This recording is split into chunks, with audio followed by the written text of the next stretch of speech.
Assalamualaikum warahmatullahi wabarakatuh. Sekarang saya berada di Luk Karyeng.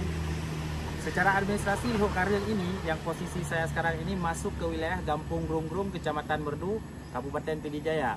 Nah, di sini ada satu makam Aulia 44 yang pernah menetap di kawasan Krueng Bracan. Nah, di sini di Luk Karyeng ini ada yang sudah kami kunjungi, itu kami ziarahi, itu dua makam Aulia. Salah satunya kemarin yaitu Tunku di Luk Karyeng yang berada sebelah barat dari tempat kami berada di sini.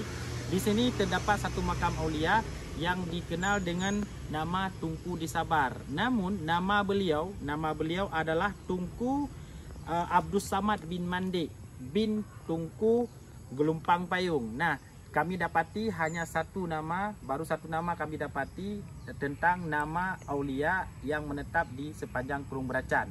Nah, makam beliau itu tepatnya berada di sebelah utara, itu ada ini perkebunan warga. Kemudian di sebelah barat adalah wilayah Luk Karyeng.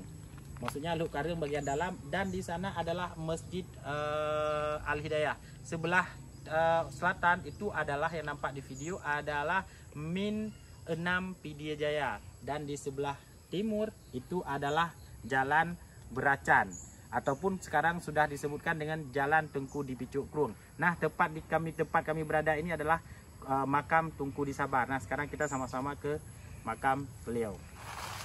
Assalamualaikum warahmatullahi. Nah, di sini ada panji, bekas-bekas panji ya.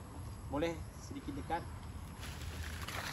Nah, di sini ada batu nisan Tunku di Sabar. Ini bukan batu, tetapi menurut kisah yang saya dapati, ini adalah sebatang kayu yang dulunya digunakan untuk membajak sawah. Itu maksudnya semacam alat membajak sawah.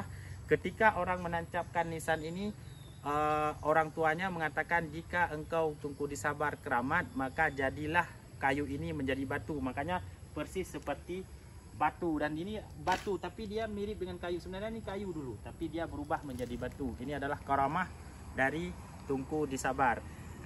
Tunku di Sabar ini, setelah Tunku di Sabar tidak ada lagi keturunan karena beliau meninggal itu sebelum menikah. Jadi demikian Jalaluddin Usman dari kuburan Tunku di Sabar, Gampung Grung-Grung, Kecamatan Merdu, Kabupaten Pidijaya. Assalamualaikum warahmatullahi wabarakatuh.